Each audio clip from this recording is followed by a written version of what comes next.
all across space,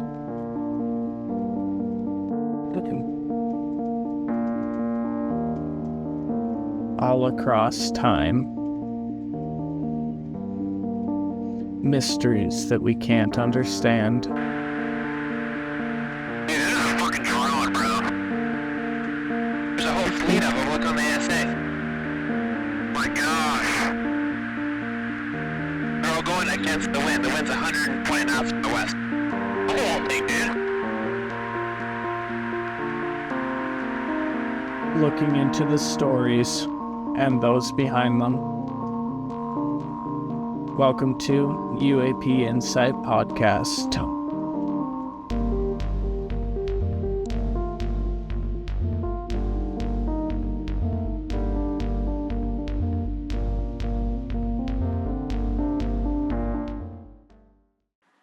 Rin, great to have you. How are you doing Hi, today? Ray. I'm great. How are you doing? Oh, I'm doing fantastic. I mean, it's a long day, but worth it at the end. That's how it should be. That's how it should be. I'm in a garage for those wondering, per usual. Usually do these in a garage. So that's where we're at tonight, y'all. Well, strange things can always happen in a garage. True, very true. Yeah, True. I'll keep an eye out for orbs. Oh my gosh, let me know. Everybody, watch out. So a little bit about you. You're a 28-year-old UFO researcher from the Mojave Desert of California who's been researching the topic since 2015, ever since you had a run-in with a black site. You've always had a weird relationship with the UFO topic, but that incident really kicked everything off. After that, you began sky watching and had some odd sightings, and you try to capture what you can, but obviously you can't always catch what you see. And in fact, I understand you had something the other day that was exactly like that. And you always try to keep a skeptical, but healthily skeptical outlook at things. And you are a avid rock collector, a car enthusiast, and best of all, you're a mom to 3 dogs. Yes, sir. You got So, it all right. well, I tried. I had a little help from you. So let's just go ahead and jump right into it. Let's start at the beginning. Have you always been in the Mojave Desert area? So, unfortunately, yes, I have never moved in my entire life. I have lived in the same house my whole life. So, I've been out here for 28 years. Well, that's okay. I mean, nothing wrong with being comfortable where you are. But there's always going to be a chance in the future to spread your wings and, you know, take that UFO ride around the world. Oh my gosh, I love that exactly. But it's crazy out here. Yeah, so I hear. So go ahead and just kind of run me through your early life, any kind of weird experiences you had prior to the black site. So prior to going out into that time and that night and that whatever happened, I've the strange relationship that I have with this phenomenon would be that I am deep down in my subconscious, wherever whatever that is, I am petrified of this phenomenon. Something in my body from birth, whenever somebody would ask me when I was little, hey, what's your biggest fear? And usually the typical kid would say, I don't know, spiders, ants, something, a snake. My answer would always be aliens. Literally every single time, always my biggest fear.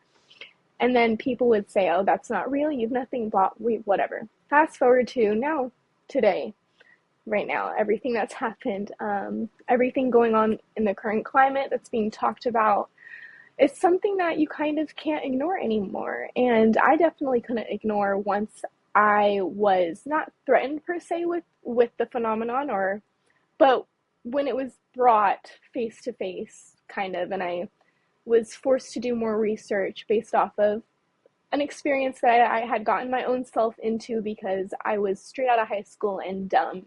And what do kids do when they're straight out of high school and dumb? They go out and do dumb things with their friends in the desert. And so that's what happened. But prior to that, I've literally been so fearful of this phenomenon to the point where whenever it would become nightfall, if I was with friends or anything, I would say, you can't say the A word. Please don't bring up the A word. I don't want it. And that would mean aliens. And I know that sounds crazy. And looking back now, like doing what I do, I'm like, yeah, that sucks.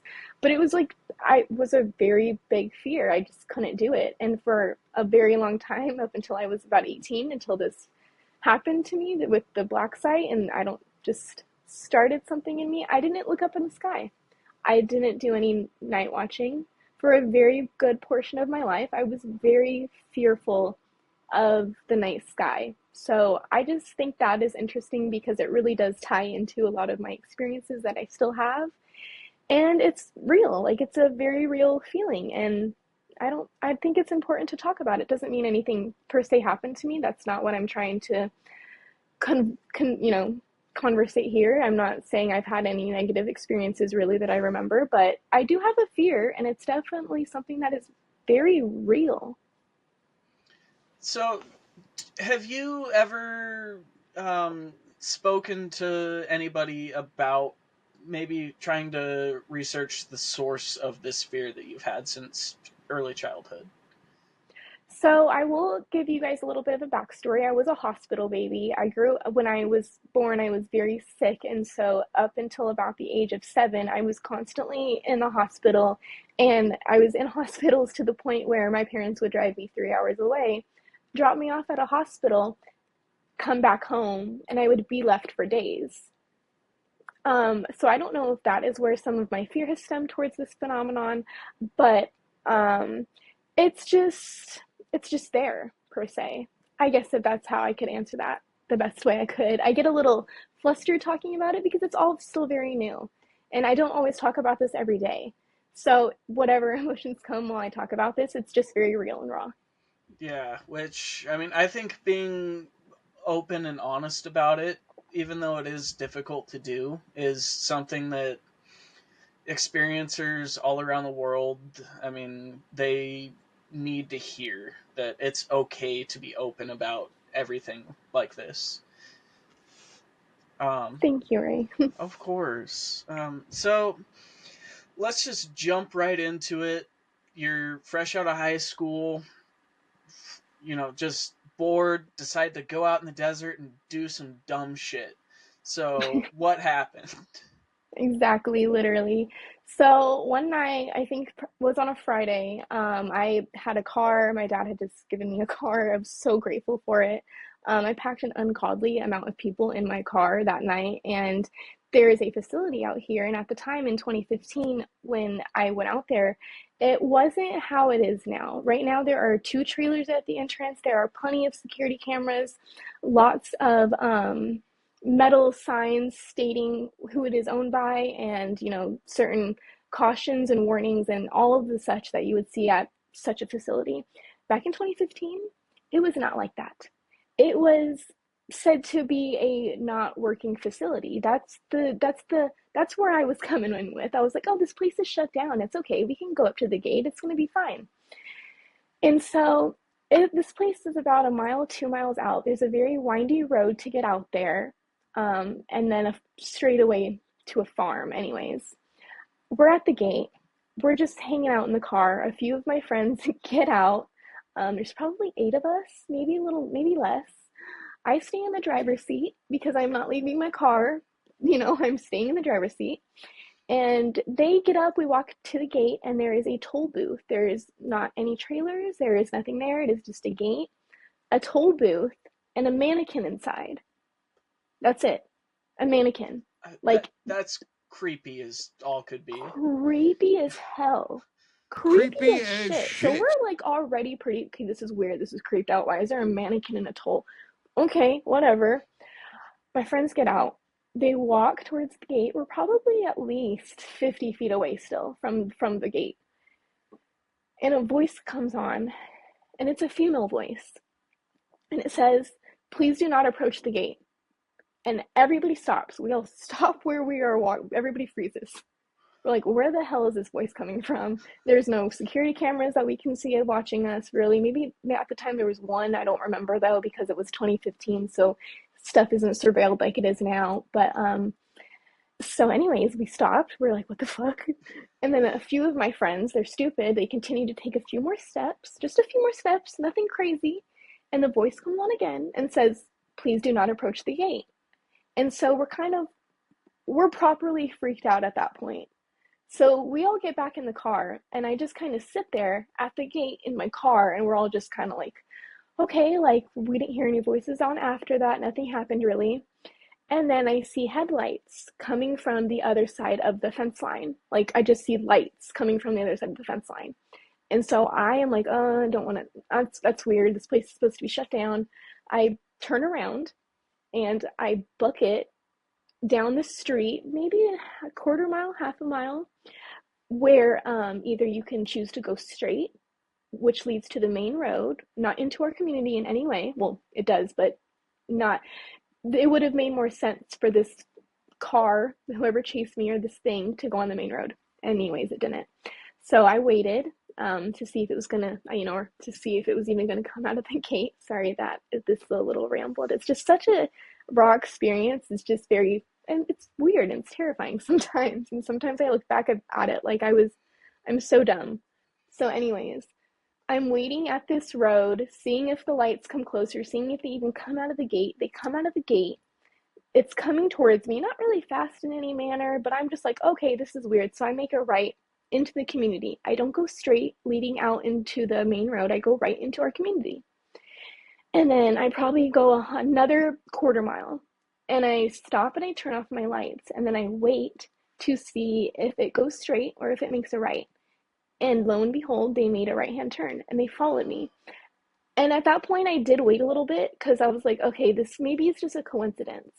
And then they got, I don't know, probably like a few hundred feet. And then I just turned my lights on and I just gunned it.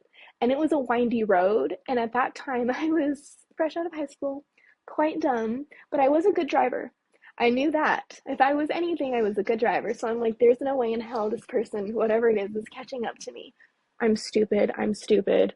They probably had me on satellite. I'm so dumb. So anyways, I book it into the community, book it.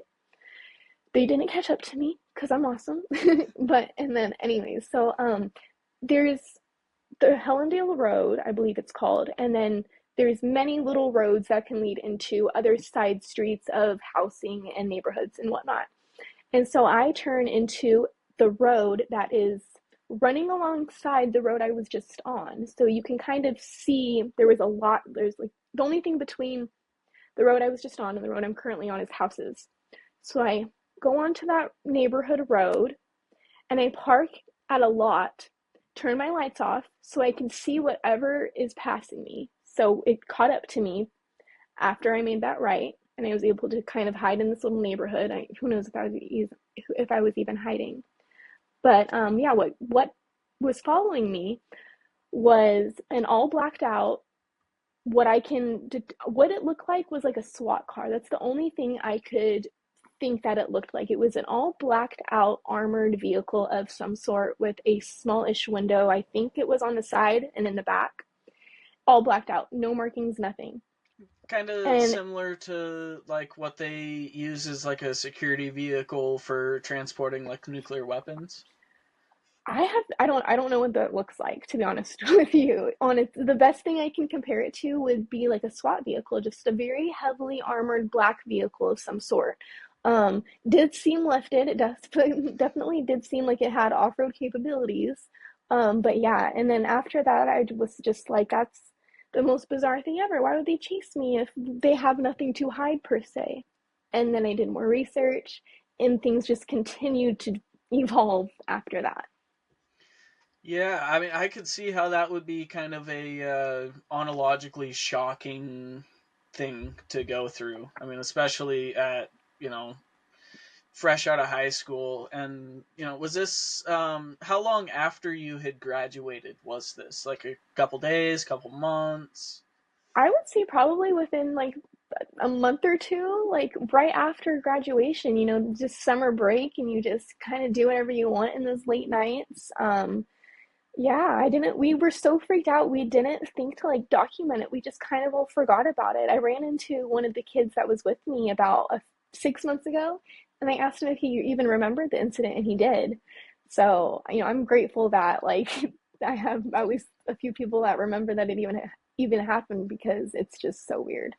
Yeah, I mean that would scare the piss out of me. I mean, for lack of better terminology. I mean, so yeah. So, are you able to speak publicly what facility that was, or who owns it, or anything like that? I think I'm pretty sure I can. I'm not bound by any government holding. I'm unemployed. I don't, so, yeah, who owns that is actually Lockheed Martin. So it is a RCS facility, which is a radio communications like facility system. So apparently that's what it is. Apparently that's what they say it is. But I know that there's also people that have come out here and gotten crazy footage of like things being lifted on pylons. I believe I have seen said pylon. I was driving to Barstow one morning, which is north. So the base would be to my left as we're driving to Barstow.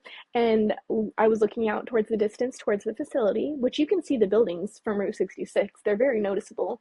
And there was a huge white obelisk, huge white pillar in the middle of the desert. I have a picture, just in the middle of the desert, just, and I'm like, what is that? That's weird. And on the way home, it was not there. It wasn't there. Same spot, just gone. Just absolutely gone.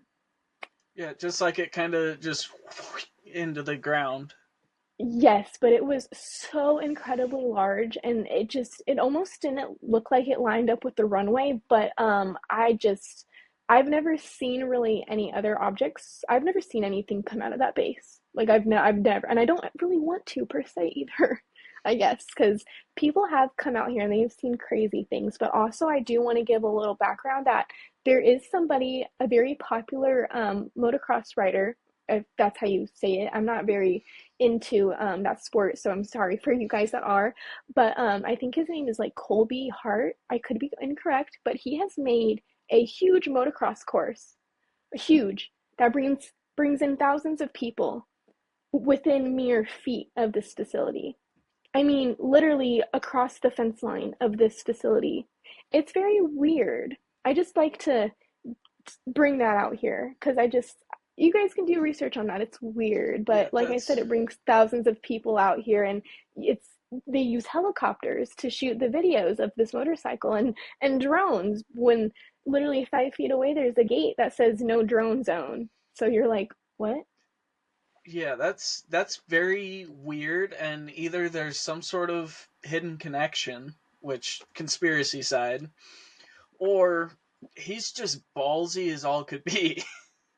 Yeah, but I just like to give like all the facts and like, you know what I mean? So people come out here and if they see something and that's what it is. It's a motocross course. It's really weird out here, you guys. It's so bizarre. I don't make the rules. I'm just an observer. Yeah, yeah, for sure. So, moving on, kind of after that experience, I understand you started seeing a lot more weird things in the skies. And did you have any other experiences with weird things, such as like a Men in Black encounter, or just any physical craft or stuff like that? So there was this one instance where we were kind of by this dirt road, me and my partner, in the middle of the desert. And I would say we are in the middle of the desert. I don't know what other illegal activities happen here. There is obviously the cartel and stuff that is around in the world. So I don't know if this was, I don't want to say the Men in Black or anything, but I was near this facility one time again while we were just star watching in my old car by right where the pavement ends, and I had two cars approach me and my partner while we were in our car, and all they did was two cars just approach. They kind of didn't try to block off the entrance, but they parked near the entrance of this little turnabout. One man got out from each car. They looked to be dressed in somewhat normal clothing, like a vest and a flannel was what the other one was wearing. A vest, one was wearing a flannel. One man got out of each vehicle, just stared at us. Both vehicles kept their lights on. And at that point, I was just like, I'm in the wrong moment at the wrong time. I don't know what this is. And that was like the only weird time I've encountered people that were strange out in near this facility. But like I said, who knows what they were getting into? Maybe just wrong place, wrong time. But after that, yeah, I continued to do more research on the subject because it just sparked this curiosity in me where I was like, why are they following me if there's nothing to hide? And so I did more research into the facility, and I did see paperwork where there's been a facility, it's been built into the ground. There are storage facilities for test craft. There's documentation of it. It's a San Bernardino County document. You can Google it and pull it up, I believe.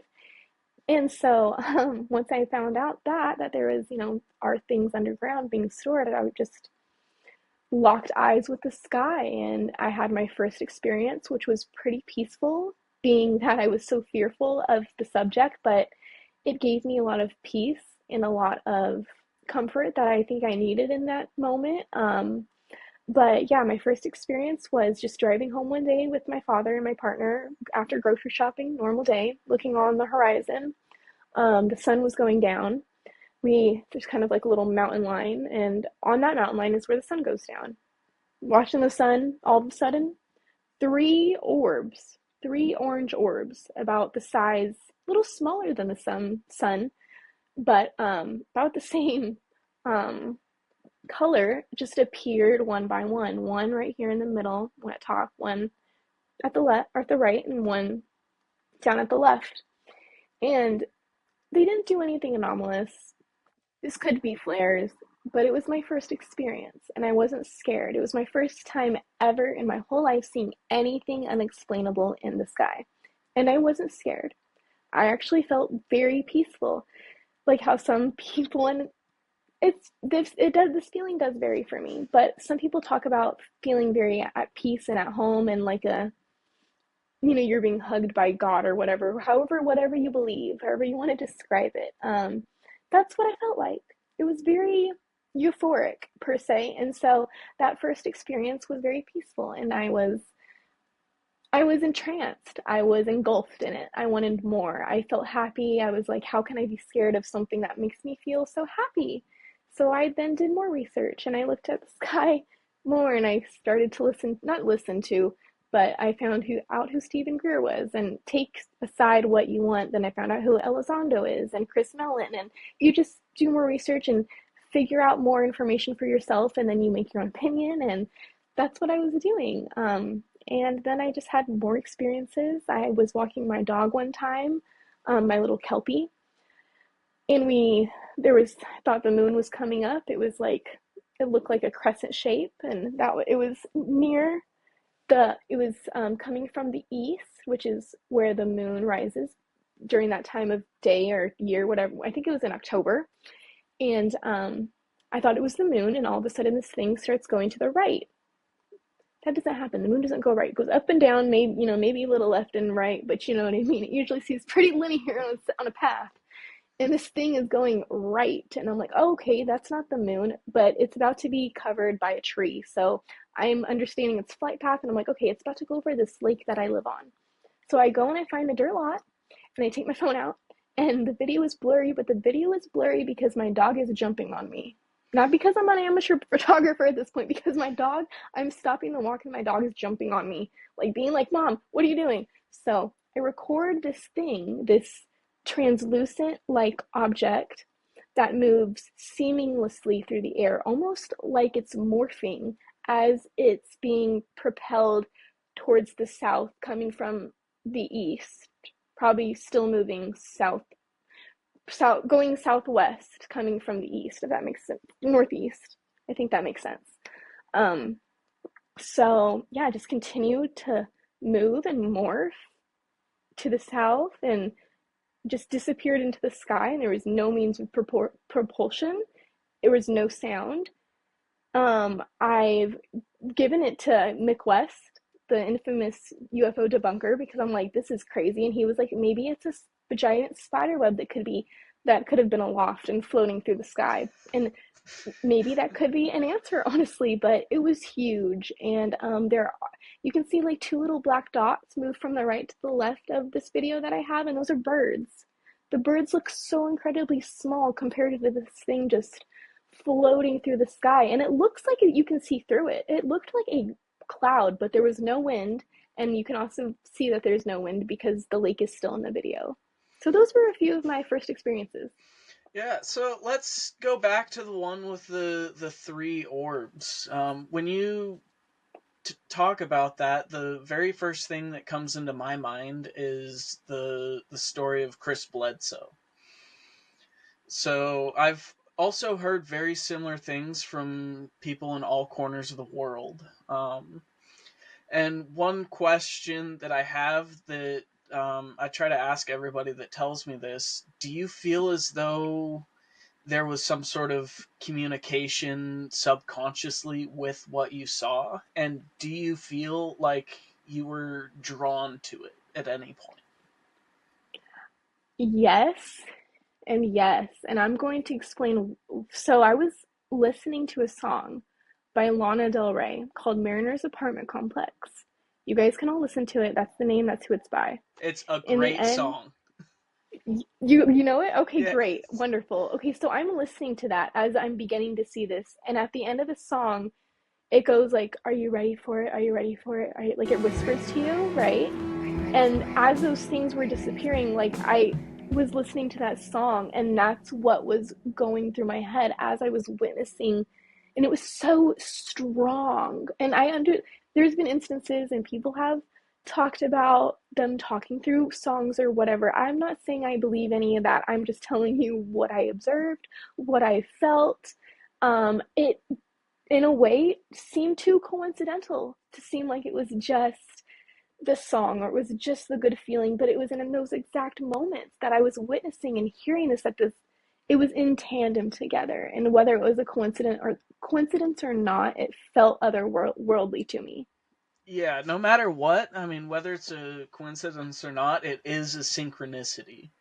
And a Yes. very powerful one at that. I mean, especially with how it affected you, and essentially taking the fear and purging it from your body in that moment. Yes, but that's what's important too, is that it was just in that moment. There's been other moments where I've been petrified to the point where I don't want to talk about it. I don't want to. I'm almost back to I don't want to look at the sky. I need a few nights where I don't even think about it. So it is only at certain times. Yeah. So the next sighting you were talking about with the large silvery object in the sky that was crescent shaped. So I know you said that it seemed like it was kind of morphing as it was moving across the sky, you know, opposed to the direction that the moon would be moving. When you started recording it, did you notice anything odd happening around you? Like, did it seem as though your dog was noticing anything other than just you recording the video? I would say with that sighting, it seemed a lot more synthetic. I didn't feel anything. If anything, I saw it and it just felt very strange. There was no real emotion towards that sighting. It was just something absolutely interesting and that I have never seen before. It definitely felt, it didn't feel like much. It just felt like I was trying to understand what I was seeing. So that felt, like I said, very synthetic or just not manufactured because that's the wrong word. There wasn't like much of an emotional connection or anything to that sighting. It was just seeing, recording, and that was it. A lot of people in the community as well got some pictures of the object. To some people in the pictures, I'm not. It looked like an angel. I have the screenshot of the Facebook picture because I was like, that does not look like what it looked to me.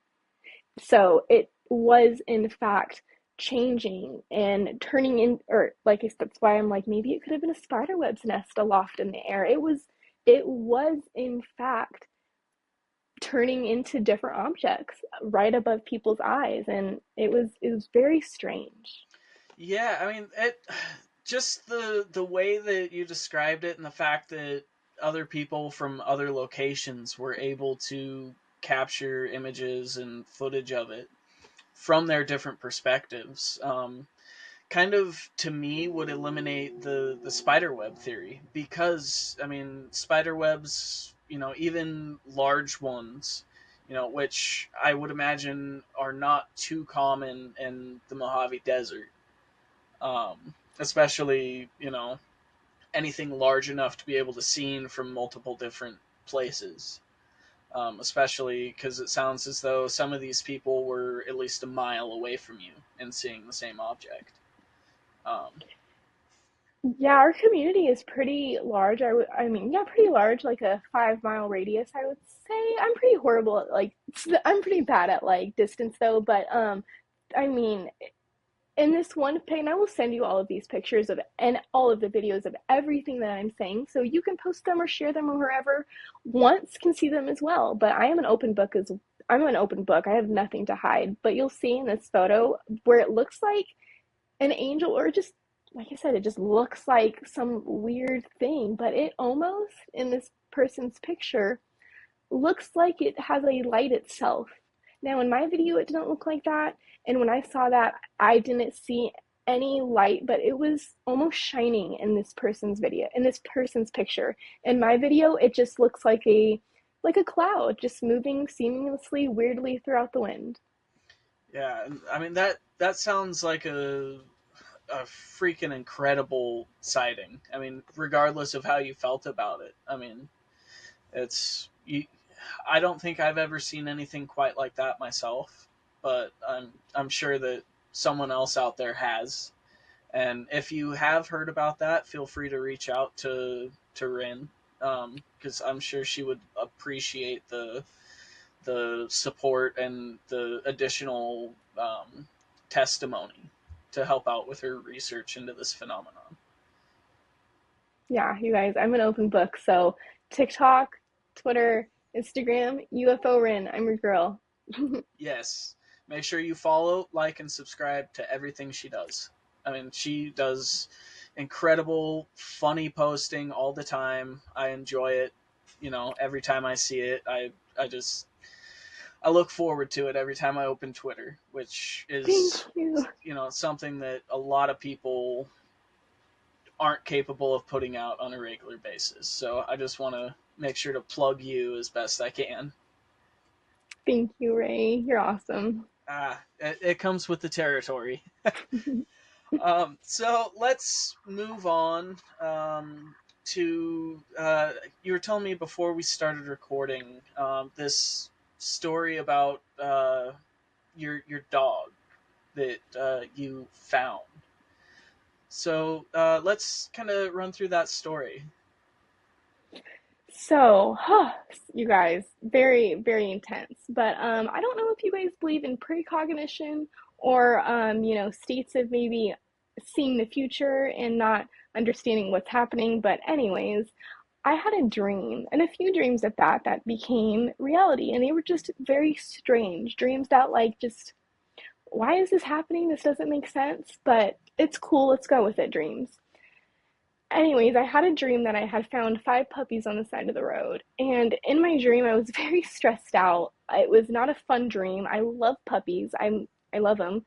But I remember this dream stuck with me and I was just weird. And then I had another dream where I had taken a dog that wasn't any of the dogs I currently had to my partner's Nana and Papa's house. But it wasn't any of the dogs I had, but I knew in my dream it wasn't any of the dogs I had, but it was another dog. Very strange.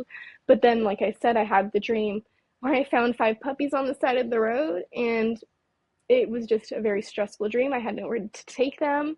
It was a very short-lived dream, but like I said, it just stuck with me. And a few weeks after I had those 2 dreams, I was coming home on Route 66 and I had found 5 puppies on on the side of the road.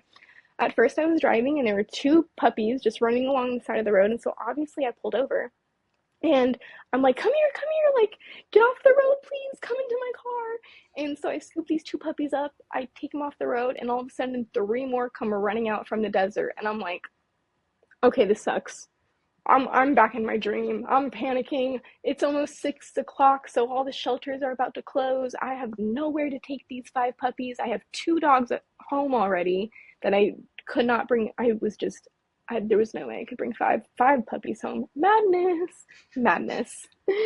So thankfully, I'm coming home. I'm calling whoever I can to help me. We live in an HOA, so take what you will with that, whatever. But thankfully, I called the security of, they don't do much for the houses, but we have horse stables here. And so I called them and I was like, I cannot bring these 5 puppies to my house. Is there anything you can do? Can you please help me house them for the night? All the shelters are closed. I don't know if they have anything, I didn't want to bring them home and get my dog sick. It's not that I didn't want to bring them home. There's just a lot of risks that come with bringing stray dogs into a household. And so, lo and behold, what ended up happening was the HOA helped me. I was able to take them down to the horse stables, but it was in December. It was about, I think, 2 days after Christmas, December 27th. So it was very cold, and they only had enough room for 2 puppies to each kennel. And so one of them had thrown up in my car. She was getting attacked by the siblings because they were also hungry and stuff. And so as I was waiting for the security to show up to put them in the horse stables, I picked her up and I just held her in my lap for probably 15 minutes before they showed up. While, the other dogs they're 5 puppies. I was trying my best. I couldn't control it all. They ended up, obviously eating her puke. Sorry, guys, for the TMI, but I'm brutally honest. And I just held her, and they kind of were a little aggressive towards her, so I just held her in my arms and just kept her safe. And anyways, when I went to go and take them out of my car, we had a SUV type vehicle, so it comes as a hatchback. It opens from the back. I had all of the seats down in the back. All 4 puppies immediately rushed to the open hatchback, to the open door. They immediately were like, okay, cool, let's go out. I had 1 seat up in the back so I could sit in the back with them, right?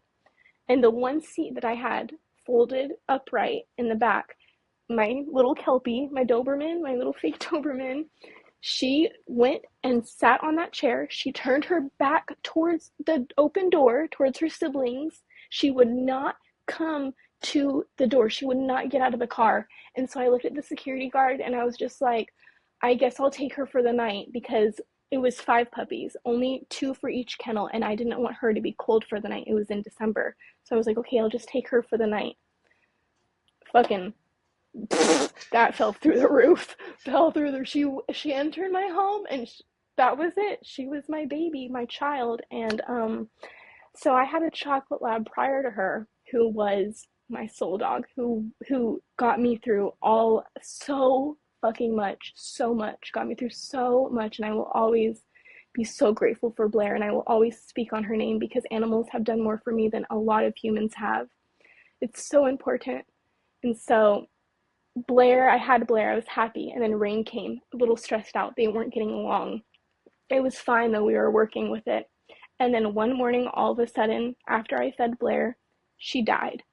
She just passed away right in front of me as I was making tea. And it was very unexpected and incredibly traumatic.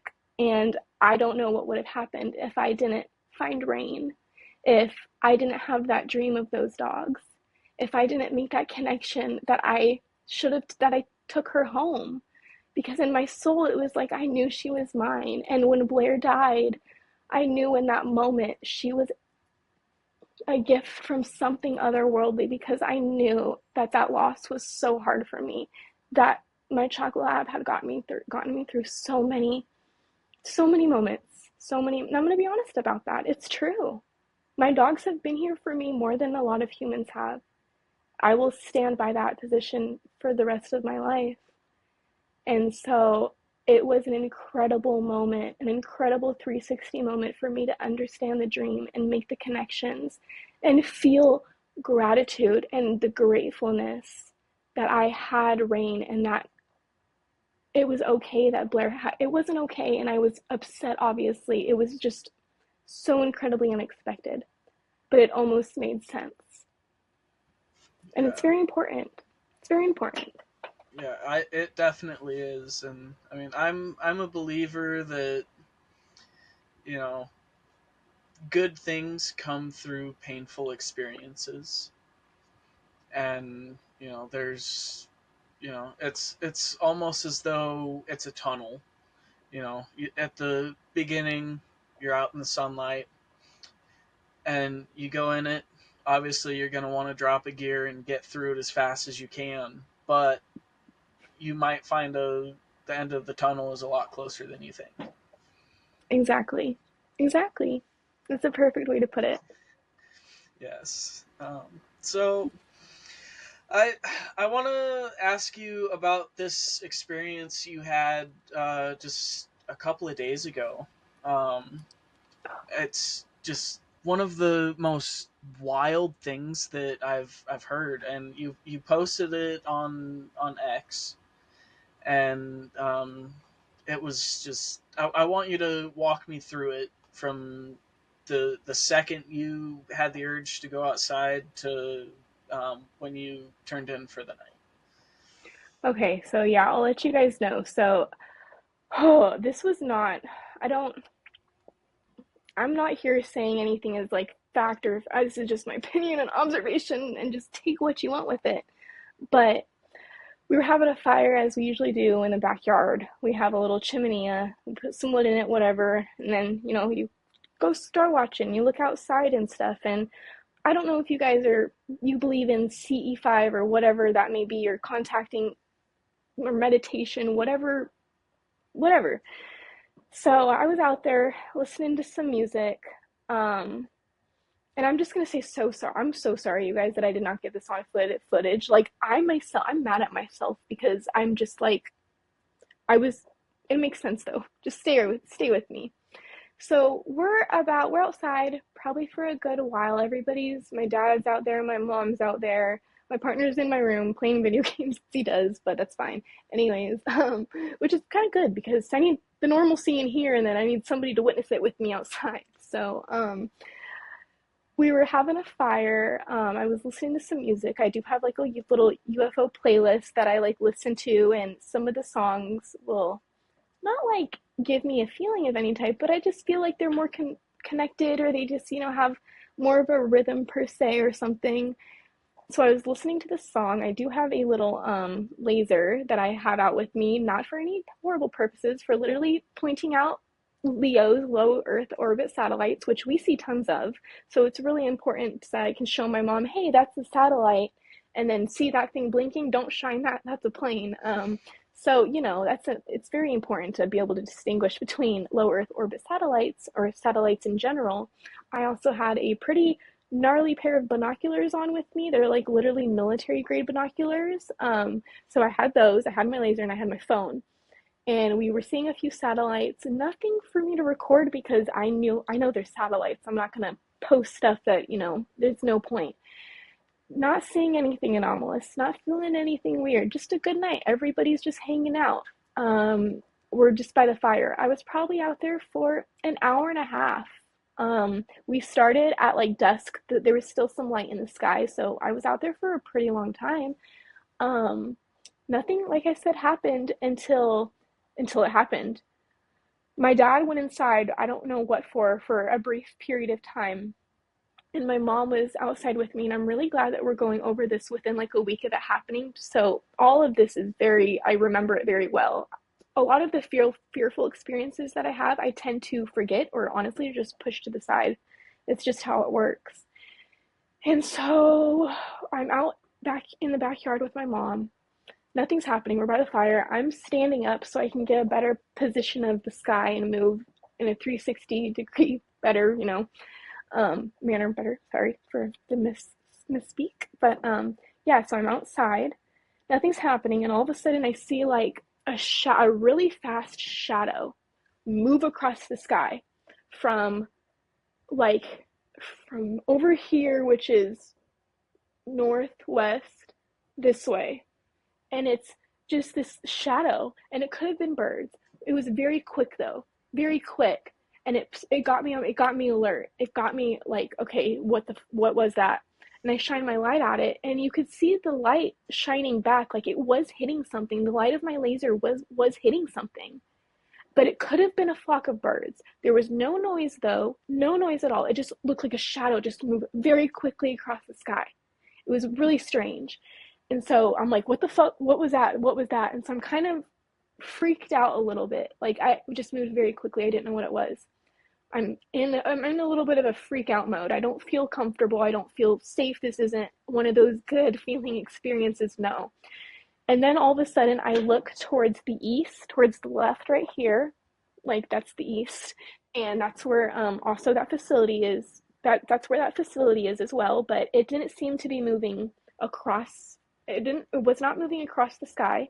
It just moved from the mountain line, along the mountain line. And I believe either the Little Dipper or the Big Dipper comes up from that end. I'm so sorry, you guys, but it crossed one of the dippers, this formation of lights. And if my voice gets shaky, it's because it was so scary. I'm so sorry if I get just like a little fearful. I've never felt such fear in my life. It was this one, just all of a sudden, this swarm of twinkling lights that I could not explain, just moving across the skyline, not quickly in any way, not quickly like that shadow, but very, very not menacingly, it was just very strange. Just ominously. Yeah, very ominous. Yes, I'm so sorry. When I get nervous, I can't speak, and that's something that happens. So I'm literally seeing this, and my mom's like, what's going on? What's happening? I can't even breathe. I'm like, it was horrible. And so I'm like telling her, like, I'm seeing something. I don't know what it is. I don't know what it is. I'm freaking out. I'm freaking the fuck out. I didn't even think to take out my phone. I could barely talk. It was like my voice was just stripped from my body, and I was paralyzed in fear. And in that moment, my dad was also coming out from the house, and he could see me freaking out. So he starts looking in the direction that I'm looking at. And at that same time, a second swarm or whatever of about 10 or more, or maybe a little less, flickering lights come and move across the mountain line. And my dad is like, what the fuck is that? And I'm like, I'm still like, I don't know. I'm honestly crying. I'm so scared. I'm in fucking tears. Like, you can hear it in my voice, like I'm shaking a little bit, because I just was so scared. I was so scared, and I never want to feel that way again. But it was so real. There's no way that I could have gotten over that fear. I couldn't even speak, yet alone think to take out my phone. There was no thought process, but pure fear. And I felt like it was like like we were being like monitored or like watched. And that was the exact same feeling that like my dad got. My dad, when he said he saw it, he described it as like a net. The points of light reminded him of like a net in the sky. And then he said it also reminded him of matrices, because he works in algebra. He used to be a high school math teacher, so I get where that comes from. And just to give you guys a better explanation of what it may have looked like, because I'm horrible at explaining things sometimes, but it was there was no formation of lights, no sound, nothing. Maybe it's a new cluster of satellites. I tried to look up anything on Starlink, couldn't find anything, couldn't find a cluster of satellites that matched the movement. It was just anomalous. It was just unidentified. And it happened 4 days ago, I want to say, at around 6:40 p.m. at night in California. And I did go out the next night to see if it would repeat itself or if anything would happen. Nothing happened. Nothing.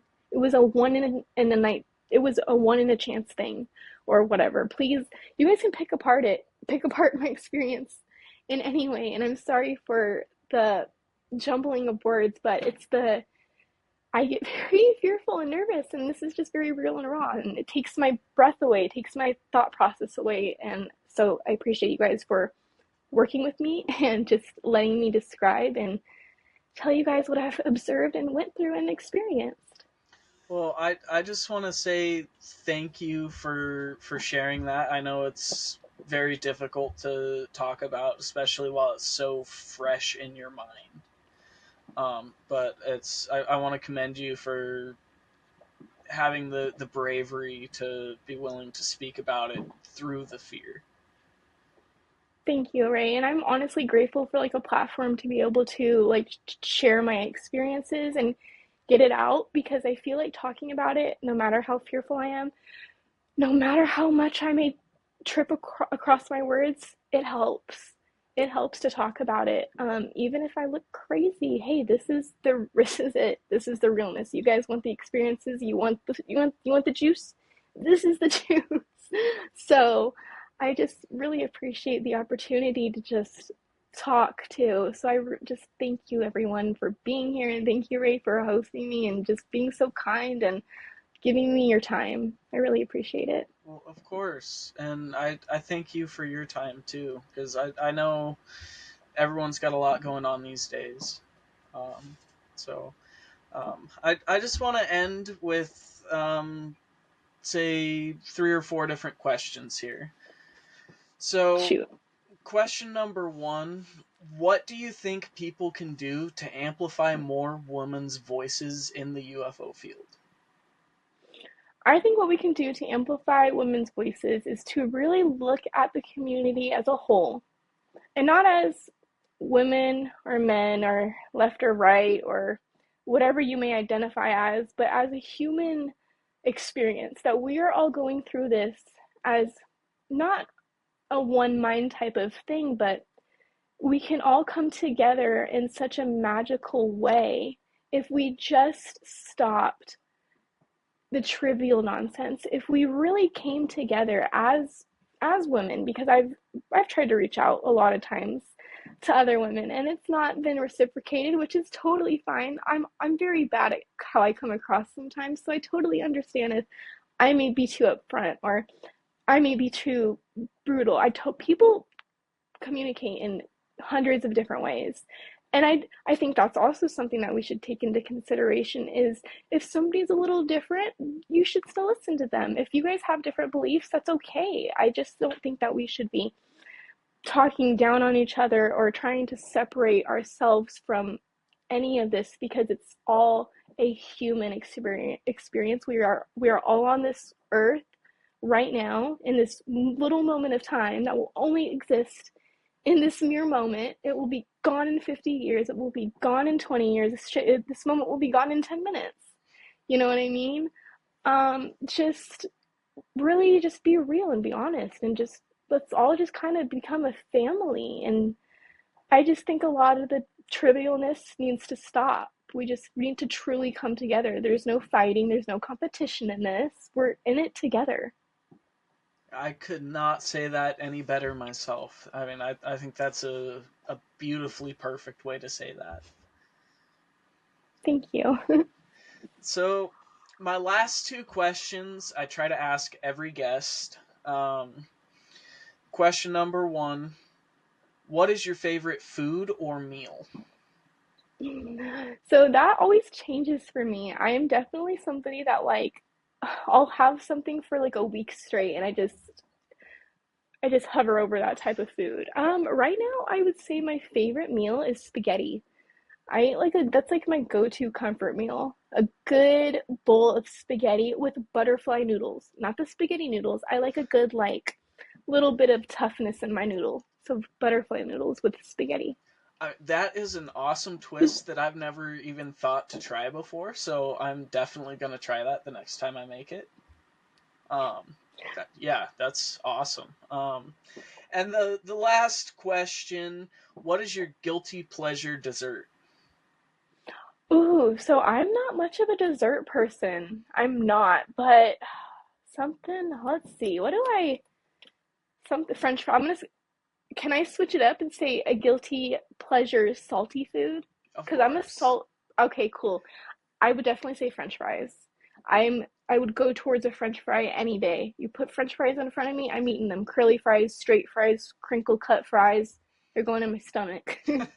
I can appreciate that. Which fries would you say are your favorite? Like if you had to pick like somewhere to get them from, like Five Guys or McDonald's or Chick-fil-A or um, Whataburger or I don't think I've tried a Whataburger before. I've tried Five Guys. Very expensive for the fry. Would not recommend, and they're all over the bags. It's just like such a mess. In-N-Out does a very good healthy fry, I would say, but like if you just want something for like just like a French fry to just satisfy that craving, I'm gonna have to be horrible and go with McDonald's. I I'm the same way. I mean, every time I go there, it's a large fry. I always try to go there, kind of later at night, so it's going to be fresh. And every time they make it fresh, they always put a little too much salt on it for what they're supposed to, and it Literally. it just chef's It's so kiss. funny too. I will add this like little thing. Okay, so I talked to you guys about how I was a hospital baby a lot, but this is really weird. So at the hospital where I was when I was younger, whenever it was over, there was a McDonald's in the lobby of this hospital because it was like a one of those Ronald McDonald's hospitals, where it's those things. I don't know if you guys remember that. So every time after anything would get done or after I had a doctor's appointment, we would come down to the lobby and I would get McDonald's every single time. So it's like a Pavlovian response almost in my brain. It's so freaking weird. I went to the hospital for like my mom the other day, or not the other day, like a few months ago, and I was like I kind of want McDonald's. Like I was like thinking about McDonald's in my mouth. I was like this is weird. I don't that's It's fucking weird. I almost think, as dark as it is, that was planned. I didn't say it. You just took the thought out of my head. You just took the thought out of my head. Yeah, I think somebody like maybe Ian Carroll should do a deep dive in that and figure out why Ronald McDonald was obsessed with getting into hospitals. I mean, Yeah, that was a thing. I'm sure there was plenty enough people who ended up there because of it. So, I mean, Oh, it's like holding supply and demand. literally. It's so horrible. Yes. But Oh, this Rin, is so much fun. I just want to say thanks for joining me today, and I really look forward to keeping in touch with you in the future. And if anybody wants to speak with you or follow what you do online, what are the handles that you use for your social media? Yeah, so my TikTok, I believe, is UfoRyn. If not, it's just Rin. Same with Instagram, same with X or Twitter, whatever you use. And that's all I'm on. TikTok, Instagram, and Twitter. Yeah, or X, whatever you guys per se or call it. But yeah, UfoRyn, RYN. That's where you can find me. Perfect. Rin, thank you again, and we'll talk to you soon. Thank you. Bye, guys.